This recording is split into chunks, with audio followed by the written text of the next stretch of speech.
Hello everyone and welcome back to Icebane Gaming. Today I have another art time lapse. It's been a while since I've done one of these, but this one, it's more so for professional purpose. I'm planning on making a bunch of prints of disgusting Pokemon. I don't get many chances to draw in my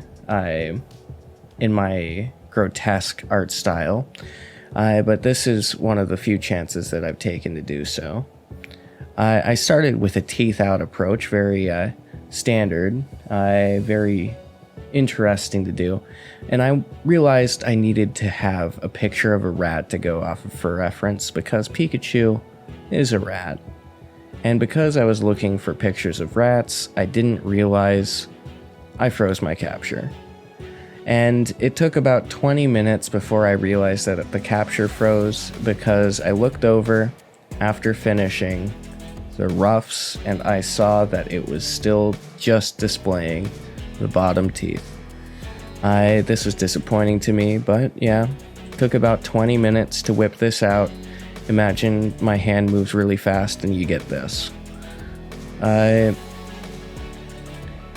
didn't really know what to do in this situation, so I took a break and I came back the next day and I figured out what I did wrong right here and chose to do it in a little bit of a different way before starting again.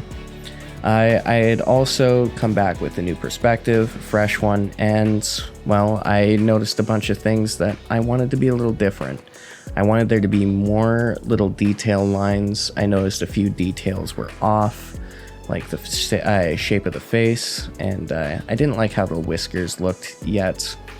I noticed the nose needed a little hook because it's a rat, and well, made the toes look a little bit more like rat toes.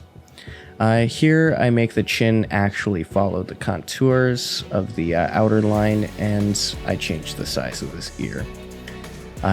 Now I get into actual new things added to it. I realized it wasn't gross enough, so I added some pustules and some boobons and made it have a little bit of a rabid drool to it.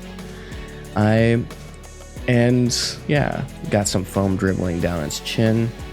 And here are a couple more pustules on the hind leg before doing a few tiny more adjustments to the hind leg.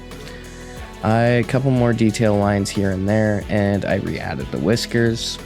Before I realized I wanted the eyes to look a little more different and a little more realistic, so I added some little reflecting light and a couple of little lines underneath.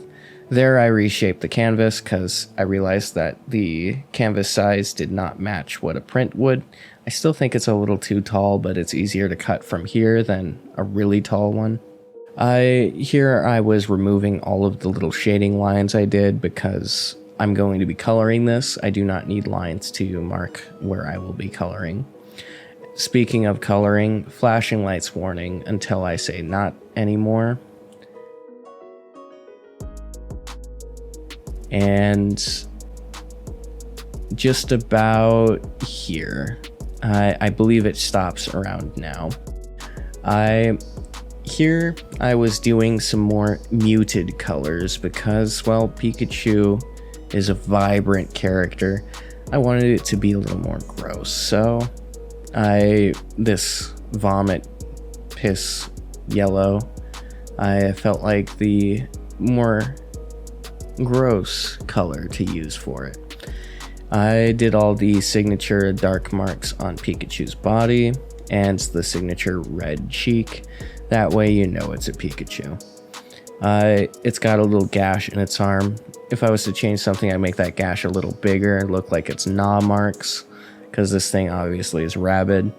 And I decide to go with a blue tone neutral color in the background to help me see where the holes are in my coloring, because I'm working a lot with warmer colors, so a neutral brown does not quite work here. I made all of the flesh tones look a little more green around the pustules, and I will be darkening them a little bit later. And here I start doing some lighting effects, very small amount, like mostly doing like contours and textures with the lighter brushes. And I'm about to get into like actual shading. I use a blend brush on the ear. I'm going to use it on other parts later. You'll see when that happens. Here I start doing the proper shading. I chose to do a multiply layer with a dark yellow.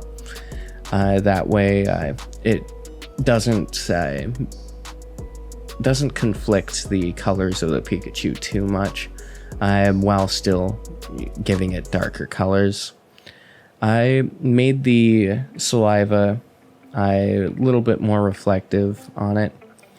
I brought the shadows a little closer together for the time being, and made the head have its contours, the shadow behind the neck.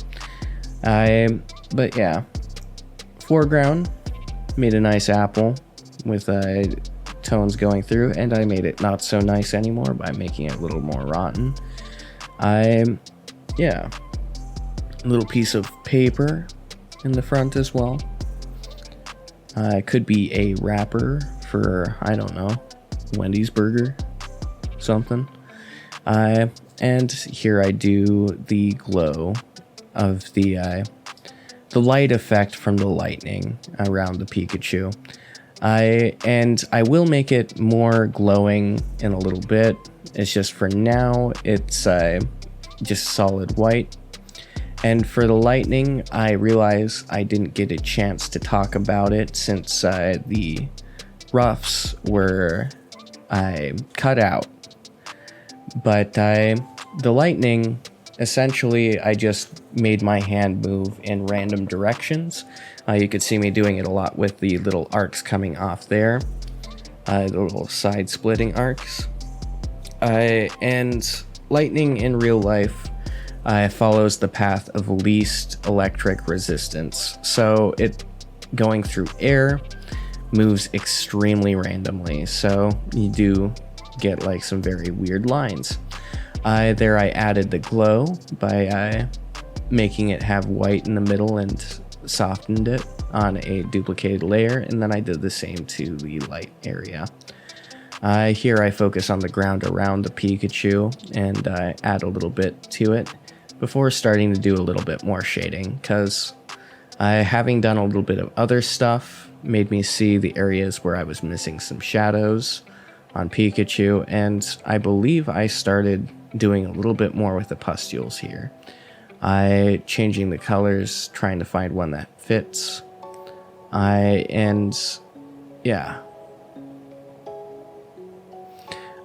started doing a little bit of extra shading in the mouth here because I felt like the face needed a little bit more texture. It wasn't popping quite as much as I wanted it to, and I made the pustules a little darker.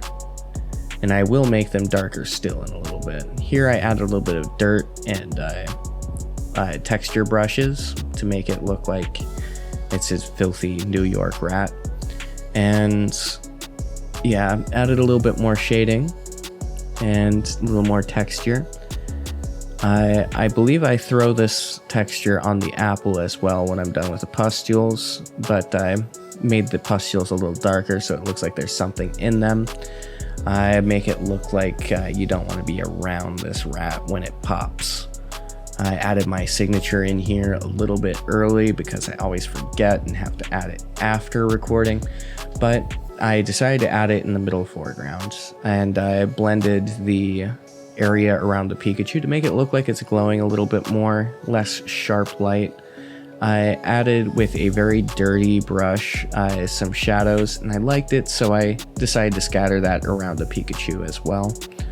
I used a blending brush to make the fur mix a bit more, and did a little bit more around the eyes with the shadows here.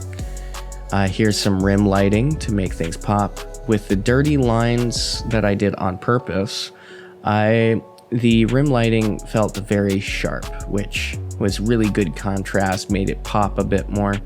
And here I changed the background color to a darker blue, so it feels like it's nighttime or something. Here's some drool. And I realized that the placement of the drool was incorrect, as the mouth would be in front of the hand. So I moved the drool down in front of the hand and made some white strings connecting it in front of the arm. I added a little electricity to the cheek, and after I stopped recording, I hit start on recording again because I forgot the foreground elements. They needed to have their shading too, and a little bit of rim lighting, and well, that should be that. This is the first of a line of art I'm going to be doing to sell. They are monstrous and grotesque Pokemon, the pocket monsters. And well, I am looking for ideas for the first 3 starters of Gen 1. They would be Squirtle, Charmander, and Bulbasaur. And if you have any ideas for what I should do for them to make them gross and disgusting and cool looking, more monstrous, then feel free to leave them in the comments section below. I am open to ideas. Next I will be doing Eevee, so there's a little bit of time to drop your ideas, get some comment interaction up. All that said, if you like this Pikachu, I will be selling prints of it in the future when I'm done with this Pokemon line. Like, comment, subscribe if you want more. Subscribe if you want to keep following me to see these done more in the future. Yeah, most importantly, have a good one. Bye now.